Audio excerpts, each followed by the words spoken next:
EC কি কারো ইন্ধনে কাজ করছে? মনোনয়ন বাতিল নিয়ে নির্বাচন কমিশনের জামায়াতের কড়া বার্তা। আসসালামু আলাইকুম।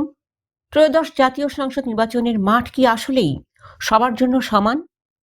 মনোনয়নপত্র যাচাই বাছাইয়ের প্রথম কয়েকদিনেই দেশ জুড়ে দেখা যাচ্ছে ভিন্ন ভিন্ন চিত্র। কোনো কোনো রিটার্নিং অফিসারের ভূমিকা নিয়ে এখন প্রশ্ন তুলছে রাজনৈতিক দলগুলো। আজ এক বিবৃতিতে বাংলাদেশ জামায়াত ইসলামী দাবি করেছে, কোনো এক মহলের ইন্ধনে উদ্দেশ্যমূলকভাবে যোগ্য প্রার্থীদের মাঠ থেকে সরিয়ে দেওয়া হচ্ছে। আজ রোববার এক বিবৃতিতে জামায়াত ইসলামীর সেক্রেটারি জেনারেল অধ্যাপক মিয়া গোলাম পরোয়ার বলেন, সারা দেশে মনোনয়নপত্র যাচাই বাছাইয়ের সময় কোনো কোনো জেলার রিটার্নিং অফিসারদের কর্মকাণ্ডে চরম অসঙ্গতি দেখা যাচ্ছে। তুচ্ছ এবং অহেতুক বিষয়ে যা আইনের দৃষ্টিতে খুব একটা গুরুত্বপূর্ণ নয়, এমন অজুহাতে অনেক যোগ্য প্রার্থীর মনোনয়নপত্র বাতিল করা হয়েছে। তিনি অভিযোগ করেন, রিটার্নিং অফিসাররা নিজেদের ব্যক্তিগত ইখতিয়ার ব্যবহার করে যেখানে ছাড় দিতে পারতেন সেখানেও অত্যন্ত কঠোর ও একপেশে নীতি অবলম্বন করছেন। বিবৃতিতে আরও বলা হয়েছে, প্রয়োজনীয় সব তথ্য প্রমাণ এবং কাগজপত্র দাখিল করার পরও উদ্দেশ্যমূলকভাবে প্রার্থিতা বাতিল করা মোটেও সমীচীন হয়নি।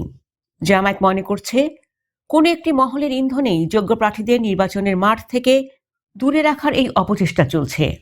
গোলাম পরোয়ার প্রশ্ন তোলেন, যদি শুরুতেই এমন অসহযোগিতা এবং বাড়াবাড়ি চলে তবে আগামী নির্বাচন কতটা অবাধ, নিরপেক্ষ ও স্বচ্ছ হবে তা নিয়ে দেশবাসীর মনে বড় ধরনের সন্দেহ দেখা দিয়েছে।